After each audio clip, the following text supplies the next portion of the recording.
자, 저희는 이제 두 번째 이슈로 한번 넘어가 보겠습니다.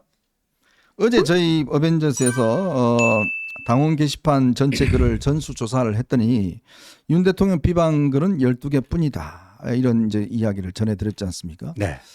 근데 솔직히 저는 근본적으로 말이죠. 원래 이 민주주의 사회에서 당원 게시판이 있고 이런 거는 그냥 자기들 의견들을 좀 그냥 자유롭게 내기 위해서 있는 거 아닌가요? 그러니까 익명으로 쓰라는 거는요. 익명으로 쓰라는 거는 이런 거예요. 실명 인증을 받고 익명으로 쓰는 거 아닙니까? 네. 그러니까 만약에 거기에 뭐 심각한 욕설 비방으로 인해서 명예훼손 또는 모욕이 됐던가 아니면 허위사실 적시에 의한 뭐가 되던가 이렇게 뭐 법적으로 문제될 게 아닌 한에 대해서는 법적으로 문제가 되지 않는 선에서는 그냥 표현의 자유를 허용해 주겠다. 그 실명으로 쓰는 것보다는 익명으로 쓰는 게 훨씬 좀 편안하게 쓸 수 있으니까 그렇게 좀 하시라. 이렇게 허용해 준 거 아닙니까? 네. 네. 자, 그래서 아마 많은 여러분들이 자, 이거 뭐 한동훈 대표가 빨리 가족인지 여부를 뭐 밝히면 되지 않느냐. 이렇게 이야기를 하시는 것 같아요. 저도 네. 그 부분도 뭐 일리는 있는 이야기입니다. 근데 제가 곰곰하게 생각을 해봤어요. 과연 왜 이게 이 시점에 이렇게 논란이 되고 있을까? 왜 이걸 가지고 소위 뭐 장해찬이라든지 왜 외부에서 이 문제를 집중적으로 제기를 하고 있고 또 여기에 김기현, 권성동 거기에다가 이제 강승규까지 네. 그리고 또 어제는요 김은혜 전 홍보수석 지금 그러니까요. 의원까지 그러니까 청와대 대통령실 출신들이 총 출동해서 연일 이 문제에 대한 이야기만 올리고 있습니다. 네. 자, 그동안 윤 대통령 관련된 김 여사 관련된 문제에서 한마디도 하지 않던 사람들이 이제 와서 아이고 때가 만났다라고 해서 이제 한 대표에 대해서 장문의 글을 올리고 있어요. 자, 그동안 이 당의 내부의 문제에 대해서는 한 대표 씹고 뭐 한 대표 비난할 때는 일체 이야기를 하지 않던 사람들이 이 이야기를 일제히 또 이야기를 하고 있습니다. 네. 저는 그래서 좀 제가 취재를 좀 해봤어요. 왜 이런 움직임이 일어날까? 저는 그렇게 봅니다. 이게 굉장히 전략적이고 조직적인 움직임이 있다. 그 움직임은 우리가 한때 김옥균 프로젝트라고 이야기를 했던 것들이 실제로 지난 대통령 기자회견 이후에 실제로 이게 준비되어 왔고 이제 그거를 공식화한 단계인 것 같다. 그리고 이게 단순히 한 대표가 이 문제를 해명한다고 끝날 문제가 아니라 끝까지 물고 늘어지면서 결국 궁극적으로는 올해 안에 당대표를 끌어내리겠다. 네. 자, 지난번 이준석, 김기현 뭐 등등 해서 전부 다 당대표를 다 끌어내렸지 않습니까? 네. 한동훈도 안 된다. 그리고 한동훈에 대해서도 더 이상 우리가 함께 갈 수 없다. 라고 하는 움직임들이 있으면서 특히 이재명 대표에 대한 이제 이 판결이 있다 보니까 네. 이걸 계기로 해서 어쨌든 간에 한 대표를 쫓아내겠다. 그걸로 제가 볼 때는 아마 이런 움직임들이 있는 것 아닌가라는 생각이 듭니다. 일단요, 감독님 그 일요 서울 그 11월 8일자 기사를 한번 좀 띄워 주시겠습니까? 그 일요 서울이라고 하는 데서요. 11월 8일, 그러니까 11월 7일에 대통령 기자회견이 있었습니다. 그 다음 날이에요. 용산과 친윤계 한동훈 고사작전 네. 제2 김옥균 프로젝트 가동되나 이런 타이틀의 기사가 실렸는데요. 여기 보니까요. 이 일요 서울 기자가 김건희 여사 매우 가까운 김모 씨, 김건희 여사 매우 가까운 김모 씨하고요. 4일에 네. 11월 4일에 만나서 들은 얘기를 정확히 나흘 후인 11월 8일에 기사화한 겁니다. 네. 그러니까 김건희 여사 매우 가까운 김모 씨가 뭐라고 했느냐. 한동훈은 이제 끝났다. 진짜 김옥균 프로젝트는 이제부터 시작이다. 한 대표는 연말을 넘기기 힘들 것이다. 그 김 여사와 가까운 김모 씨가 일요서울 기자에게 11월 4일에 그렇게 얘기했다는 거예요. 그러니까 11월 4일은 이미 대통령께서 11월 7일에 기자회견을 한다고 예고한 날입니다. 네. 그러니까 이 김옥균 프로젝트는 대통령 사과 기자회견 이후에 아주 본격적으로 진행될 것이다 하는 건데 자, 요번에 당원 게시판 이 소동의 출발이 언제죠? 네. 이 일요서울 기자가 이 김모 씨를 만나서 들은 날이 11월 4일 아닙니까? 네. 바로 그 다음 날. 음. 바로 그 다음 날 11월 5일에 당원 게시판 논란이 시작이 됩니다. 네. 그러면 이 기사하고 그 11월 5일에 그런 행위하고 네. 뭐 연관성이 있는지 없는지는 사실관계를 규명을 해야 되겠지만요. 네. 일단 악의는 맞잖아요. 음. 악의는 맞잖아요. 그러니까 이런 식으로 지금 흘러가고 있는 게 아니냐 하는 거고요. 감독님, 제가 오늘 쓴 페이스북 글을 하나 좀 올려봐 주시기 바랍니다. 제가 뭐 며칠 동안 곰곰이 좀 고민하다가 정리를 한 건데 네. 이번 당원 게시판 단계 소동이요. 지난 여름 전당대회 때 익심 논란하고 놀라울 정도로 닮았다 이거예요.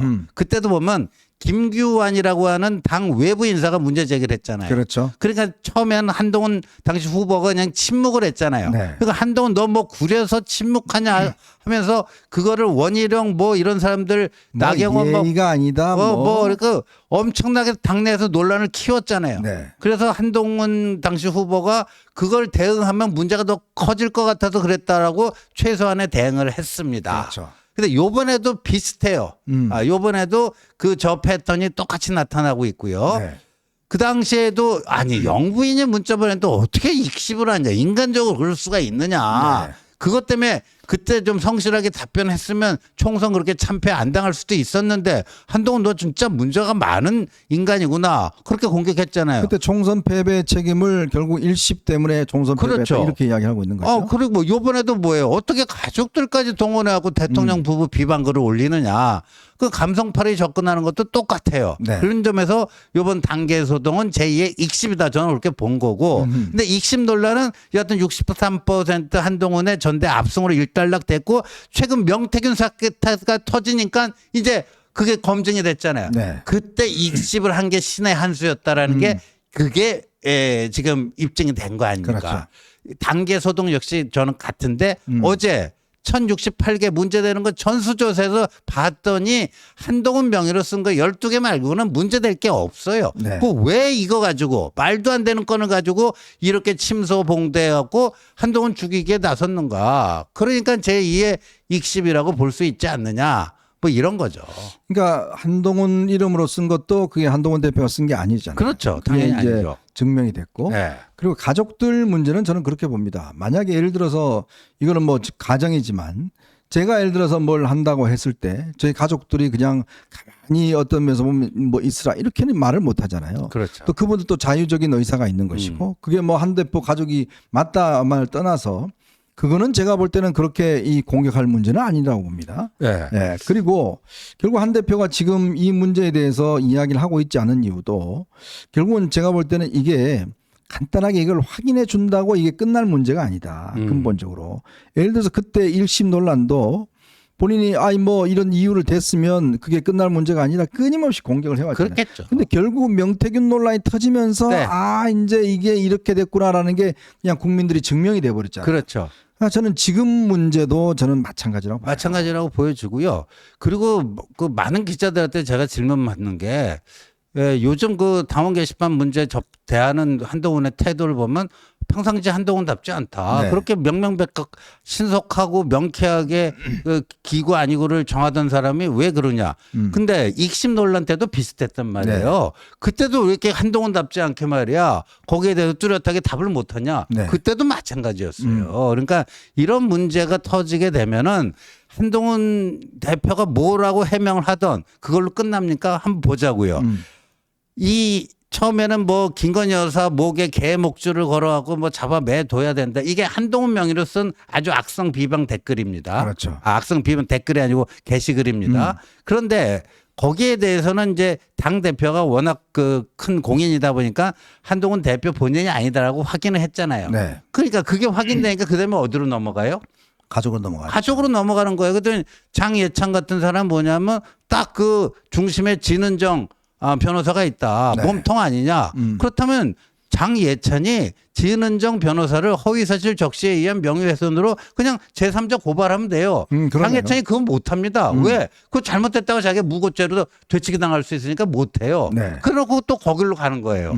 근데 어제 전수조사에서 다 발표했지만 가족들이 쓴 900 몇 건 중에 문제가 될 만한 게 있습니까?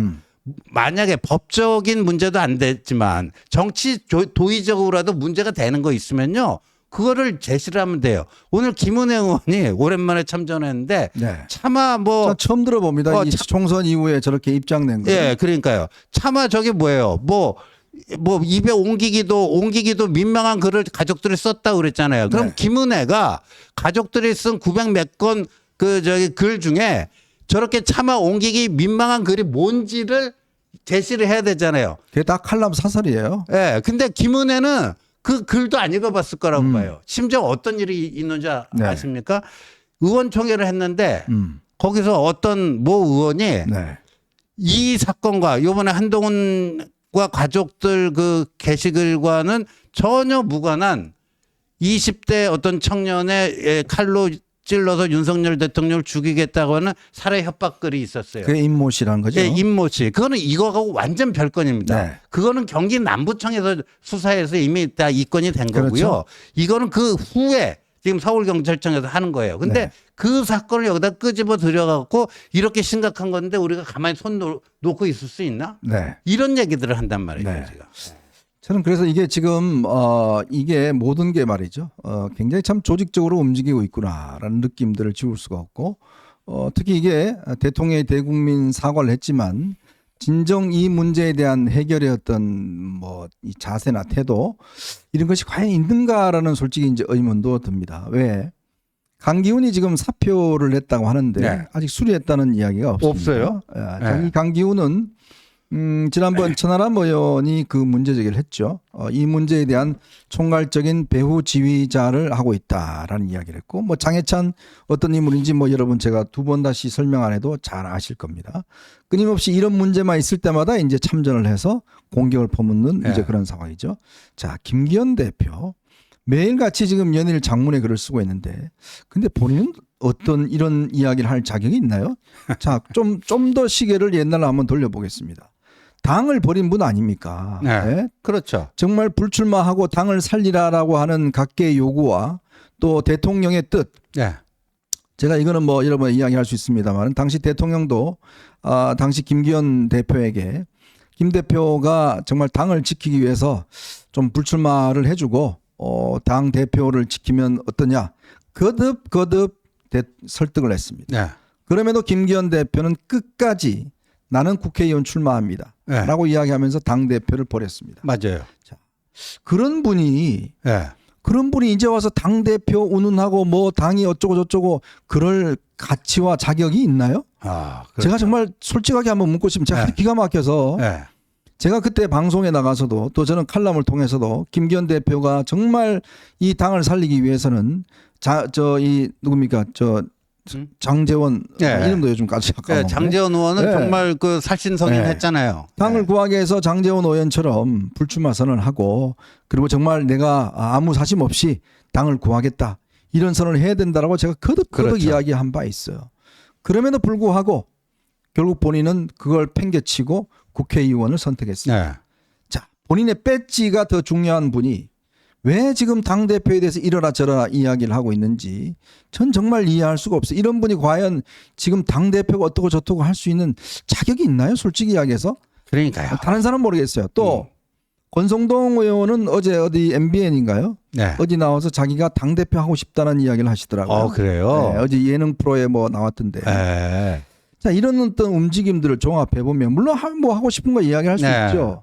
근데 지금의 어떤 흔드는 것들을 보면 결국은 이제 또다시 한동훈 체제를 무너뜨리고 뭔가 새로운 어떤 친윤 체제로 당권을 다시금 하기 위한 저는 거대한 어떤 움직임 이런 것들 속에서 이 문제가 비롯되기 때문에 단순히 이 문제만 이렇게 바라보지 마시고 좀 더 넓게 한번 이 문제에 대한 본질적인 문제를 저는 바라봐야 된다. 그래서요. 제가 오늘 페이스북 글에도 썼지만 그때 이제 익십부터 시작해갖고요. 뭐 김대남 사건도 있었고요. 그다음에 지금의 이제 단계 이 사건까지요. 일관성 있게 움직이는 겁니다. 네. 그러니까 기승전 한동훈 죽이기예요. 닥치고 반환이에요. 네. 닥치고 반환. 근데 이 사람들이 그 당사 앞에서도 집회를 여러 차례 했는데 겉으로는 자기들 보수라고 하는데 일단 이재명 빨갱이보다 자기는 저기 한동훈이 더 싫다. 한동훈 깜빵 보내자. 기본적인 피하 식별도 안 돼요. 네. 그다음에 한동훈에 대해서 개 XX 쌍욕 남발합니다. 이런 사람들은 보수라고 할 수가 없는 네, 거죠. 그거 할 때 이분들은 한마디라도 하셨나요? 예. 당 대표에 대해서 그렇게 이야기를 할 때 이분들이 어디 페이스북에 글이라도 하나 올리셨나요? 하나도 안 옮겨요. 네. 그러니까 저는 이제 사입이 보수 집단이라고 딱 규정을 했어요. 근데 더 가관인 것은 그런 사입이 보수 집단의 정치적 분탕질에 부안해동하는 당내 인사가 있다. 네. 한 최고위원은 자당 대표에 대한 욕설과 저주로 얼룩진 그 사입이 보수 집단의 그 집회를 연속적으로 칭송했다. 네. 누구라고 실명 얘기 안 해도 다 아시겠죠? 자, 그래서 뭐 일부 인사는 한동훈을 찍느니 차라리 이재명을 찍겠다라는 글쎄요. 그건까지 이렇게 나오는 분위기를 보면 저는 이게 그냥 간단한 어떤 이 당원 게시판에 대한 문제가 아니라고 봅니다. 아까 우리 지호님도 설명해 드렸지만 그동안 지난 이 당대표 선거 이후에 원희룡 후보를 내세워서 어쨌든 간에 한번 뒤집어 보려고 그랬다가 네. 결국은 실패를 했죠. 압도적인 당원들의 찬성에서 실패를 했고 그 이후에 또 여러 가지 어떤 일심 논란이라든지 또 뭐 이런 걸 가지고 한번 흔들었고 더군다나 또 이 지난번 독대 대통령과 독대도 아니었죠. 그때 저런 어떤 태도라든지 네. 뭐 등등을 보면 이 윤석열 대통령이 본인의 지지율이 이제 떨어지면서 결국 어쩔 수 없이 대국민 사과를 했지만 그렇죠. 이 한동훈과는 함께는 도저히 못 간다. 뭐 그런 생각이 굳어지면서 결국은 지금 이 문제를 가지고 이제 저희 총동원령을 내렸지 않느냐. 저는 그렇게도 바라보고 있습니다. 일단 그 단계 사건은요, 그 당 바깥에 외부 세력이 이제 분탕질로 이제 시작을 한 건데 당내 일부 인사가 거기에 이제 호응하면서 이 사태가 커진 겁니다. 그런데 하여간 저희들은 예의주시하고 있고요. 이게 정말 그게 무슨 뭐 김옥균 프로젝트 한동훈 쫓아내기 그런 거에 뭐 한 방편으로서 이 단계 사태를 지금 활용을 하려고 하면요. 저희들이 뭐 바보입니까? 그 거기에 대한 응당한 반격이 있을 거고요. 그런 그 말도 안 되는 부당한 공격을 한 거에 대해서는 본인들이 책임을 져야 될 겁니다. 네. 어쨌든 뭐 경찰이 수사를 하고 있고 내일 아마 고발한다고 그러죠. 이번 주 내로 할 겁니다. 네, 아마 이번 주 내로 고발이 또 이루어질 것 같습니다. 당 대표가 그 유튜버들 상대로 고발이 이루어지면 뭐 명백하게 밝혀질 것 같습니다. 그럼요. 왜 저는 그래서 한 대표가 본인의 어떤 확인보다는 이런 수사력을 이용해서 하느냐. 그래야지만이 다 믿을 거 아니겠습니까? 그렇죠. 그죠? 이제 그런 것들이 밝혀지면 그것에 대한 또 저게 있겠죠. 결국은 당원들의 뜻을 또 한 번 뒤집겠다라는 음모들이 이루어지고 있다라는 느낌은 제가 그냥 허투루 하는 말씀은 아닙니다. 나름대로 제가 취재한 바는 있지만 여러분의 말씀을 못 드리겠습니다. 못 드리고 어쨌든 그런 흐름들이 지금 나타나고 있고 더 심한 이 이야기까지도 나오고 있다라는 것들 뭐 그걸 대신 이야기를 해드리겠습니다. 언젠가 여러분들 다시 확인을 시켜드릴 때가 있을 걸로 저는 봅니다. 이렇게 정치하면 안 됩니다. 진짜 이렇게 국민의 뜻을 뭐 제가 한 대표 뭐 지지하고 좋아하고 뭐 이런 상황을 전혀 넘어서서 아무리 그렇지만 지금 국민들의 전적인 여론을 한번 보십시오. 지금 뭔가 이 정권이 혁신하고 개혁하지 않으면 저렇게 지금 이재명에 대한 지금 사법 저런 단죄가 이루어지는 상황에서 어떠한 지금 반사이익을 얻겠습니까? 오히려 지금 자중질환만 일어나고 있는 거 아니겠습니까? 이런 사람들이 저는 정말 정치한다는 게 이해가 되지 않습니다. 예? 이런 상황들 을 갖다가 하나도 이용하지 못하고 여전히 당내에 이런 권력 다툼을 한다? 그러면 국민 지지가 일로 올 것 같습니까? 국민들이 아이고 잘한다. 국민들 지지 보내줄 것 같습니까? 대통령 지지율이 30% 넘어질 것 같습니까? 절대 그렇지 않습니다. 지금 국민들이 민생이 지금 어렵고 힘들고 국제적으로 힘든 상황에서 쓸데없는 시간에 전화하고 많은 시간들을 보낸다는 거 저는 정말 이거는 이해할 수가 없는 일이다라는 말씀만 드리겠습니다. 네, 저는 이제 마지막 이슈 한번 넘어가 보겠습니다.